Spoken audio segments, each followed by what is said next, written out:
initiative is an act of national affirmation.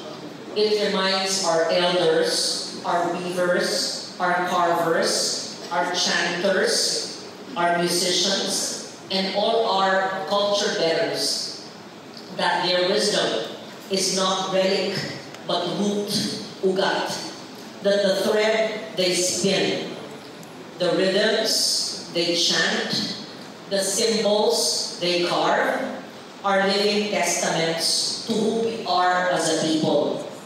Totoo, hindi ko maisip kung paano tayo mga Pilipino, hindi tayo magiging ganitong kayaman sa kultura kung wala ang ating mga manlilikha ng bayan.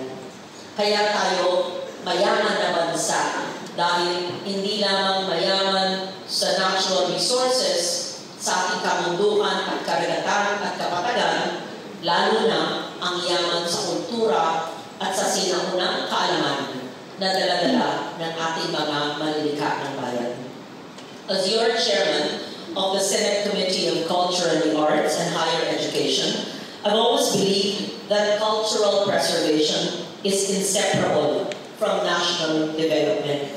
Hindi pwede napapag-iwanan ang kultura. Wala sinasabing edukasyon kung wala, hindi nakakabit sa kultura. At hindi totoo na ang kultura at edukasyon ay hindi nakakabit sa bituka. Ito po ang ating pagkatao.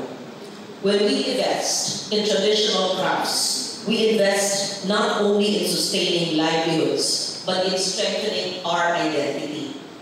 Hindi natin mahihiwalay ang kultura sa pag-unlad at pag-asenso at lalong-lalo na sa edukasyon.